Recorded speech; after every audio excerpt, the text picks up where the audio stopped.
Wednesday, January 14th. What an interesting day. What a revelation. I sat down with a book that I love that I haven't cracked the covers on in quite some time, and I read right in the middle, just jumped right into the center, and read a passage about dancing and the way it affects a soul, and the way to allow a place where it's quiet to let your music lift you and inspire you and provoke new thoughts. Isn't that what art's all about? How do I see the world, and how do I show you how I see it? For your consideration. Today's poem is from Henry Wadsworth Longfellow, who had quite a serenade from what I understand. This is entitled January, from the Poet's Calendar. Janus am I, oldest of the potentates. Forward I look, and backward and below. I count, as gods of avenues and gates, the years that through my portals come and go. I block the roads and drift the fields with snow. I chase the wild fowl from the frozen fen. My frosts congeal the rivers in their flow. My fires light up the hearths and hearts of men. Beginning of the year, right? When all things are, at least by the calendar, set new.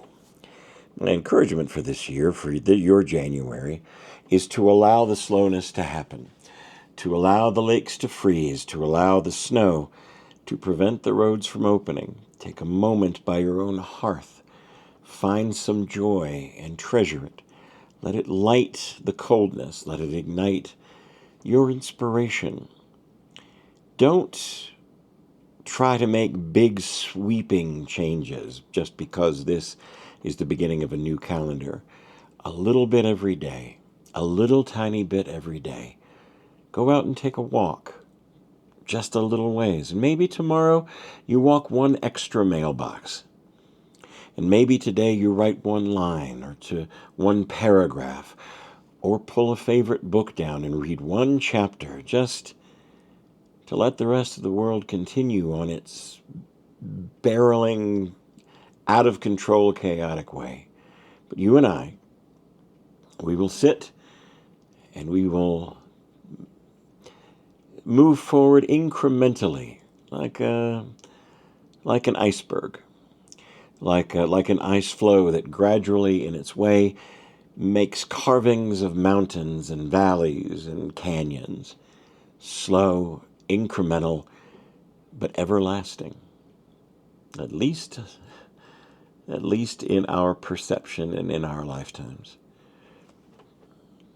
Really, just be. If you feel you must improve, whatever that word means to you, improve for yourself. Take the walk so that your bones don't hurt as much. A little exercise, your heart gets a little lighter. Do it for your own reasons. Do what you do. But make art on the way. Make another heart happy on the way. Reach down and help someone up on your way. Ask for the help that you need. Give the help that you can. Wow. I'm not trying to get preachy, but sometimes the evangelical that I was trained to become comes out in the patterns of my speech. I don't necessarily mean to sound that way. It's in my training as the the speaking courses that I took long time ago. At any rate, read something uplifting. Not the news. Let the news go by for today. Tomorrow will take care of itself. Take care of yourself today. Well, preachy again. Hey, by the way, just out of my own non-solicited gift a good friend gave to me. It's just a book called 365 Poems for Life, compiled. One for every single day. Hope you don't mind me reading you one.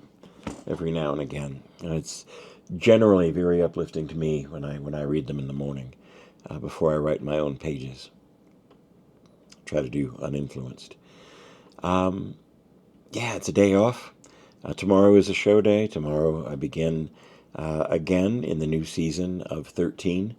Actually, not really a secret project, but writing a new version of the seance that will debut perhaps later this year.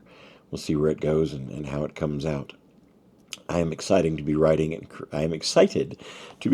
creating.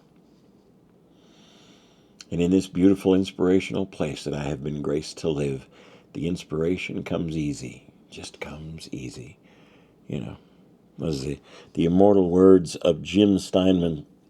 Some days it don't come easy, and some days it don't come hard, and some days it don't come at all. And those are the days that never end. Today it's coming easy.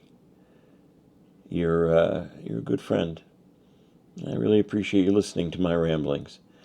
And there'll be more really soon. Ramblings, that is. And more days.